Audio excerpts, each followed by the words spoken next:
یہ کہانی ہے ایک ایسی ہستی کی جنہوں نے دین کی سربلندی کے لیے اپنا سب کچھ قربان کر دیا، جن کے نام سے آج بھی روشنی اور برکت کا احساس ہوتا ہے۔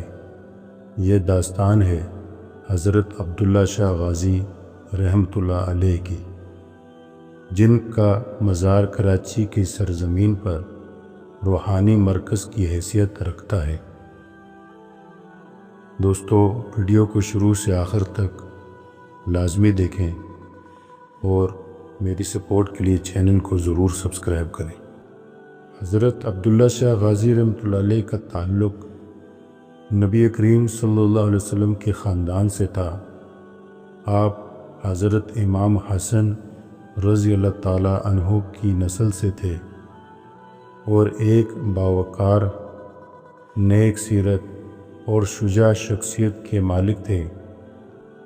آپ کی پرورش علم تقوی کے ماحول میں ہوئی، جہاں قرآن، حدیث اور روحانی علوم آپ کی شخصیت کا حصہ بنے۔ لیکن تاریخ گواہ ہے کہ جب بھی حق کا چراغ جلتا ہے، آزمائشیں بھی آتی ہیں۔ وہ دور سیاسی کشمکش کا تھا اور حالات ایسے ہو چکے تھے کہ حضرت عبداللہ شاہ غازی رحمۃ اللہ علیہ کو اپنا وطن چھوڑنا پڑا۔ حضرت عبداللہ شاہ غازی رحمۃ اللہ علیہ ہجرت کرتے ہوئے مختلف علاقوں سے گزرے اور آخر کار برصغیر کی سرزمین سندھ میں قیام فرمایا۔ یہ وہی سرزمین تھی جہاں اسلام کی پہلی کرن محمد بن قاسم رحمۃ اللہ علیہ کے ذریعے پہنچی تھی، مگر اب بھی کئی لوگ ہدایت کے نور سے محروم تھے۔ حضرت عبداللہ شاہ غازی رحمۃ اللہ علیہ نے یہاں دین اسلام کی روشنی کو عام کیا۔ آپ کے حسن اخلاق، نرم گفتاری اور تقوی سے متاثر ہو کر بے شمار لوگوں نے اسلام قبول کیا۔ آپ نے ہمیشہ محبت، بھائی چارے اور انصاف کا درس دیا۔ حضرت عبداللہ شاہ غازی رحمۃ اللہ علیہ نے سندھ میں علم اور روحانیت کو عام کیا۔ آپ کی مجلس میں ہر مذہب، ہر طبقے کے لوگ آتے اور آپ سب کو صبر، سچائی اور نیکی کا درس دیتے۔ لوگ آپ سے روحانی فیض حاصل کرتے اور اپنے مسائل کے حل کے لیے آپ کی دعاؤں کے طلبگار رہتے۔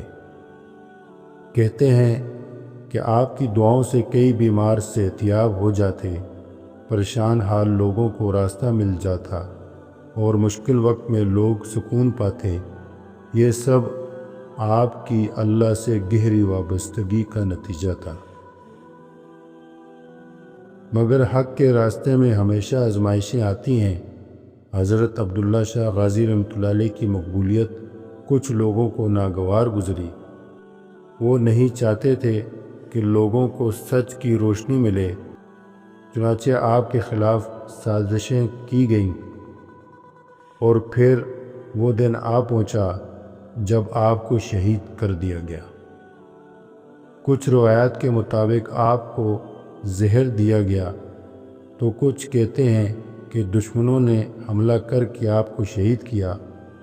مگر ایک بات طے ہے کہ ظالموں نے صرف جسم کو ختم کیا، مگر آپ کا نام، آپ کا پیغام ہمیشہ کے لیے زندہ ہو گیا۔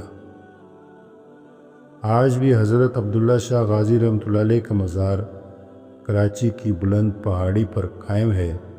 لوگ کہتے ہیں کہ جب بھی سمندر میں طوفان آتا ہے تو یہ مزار کراچی کے لیے ایک قدرتی محافظ بن جاتا ہے۔ کئی بار سمندری طوفان آئے، مگر عبداللہ شاہ غازی رحمۃ اللہ علیہ کے مزار کے قریب آ کر رک گئے۔ کیا یہ محض اتفاق ہے یا پھر اللہ کے ولی کی کوئی خاص کرامت؟ حضرت عبداللہ شاہ غازی رحمۃ اللہ علیہ کا پیغام محبت، رواداری اور انسانیت تھا۔ آپ ہمیں سکھاتے ہیں کہ سچ کے راستے پر چلنا آسان نہیں، مگر یہی راستہ ہمیں اللہ کے قریب لے جاتا ہے۔ آپ کی زندگی ایک مثال ہے کہ مشکلات آئیں گی مگر حق پر قائم رہنے والا کبھی ناکام نہیں ہوتا۔ آج بھی جب کوئی مایوس ہو کر ٹوٹ کر بکھر کر آپ کے مزار پر جاتا ہے تو وہاں ایک عجیب سی روحانی سکون ملتا ہے، جیسے وہ کہہ رہے ہوں گھبرانا نہیں، حق کا راستہ مشکل ضرور ہے مگر کامیابی بھی اسی میں ہے۔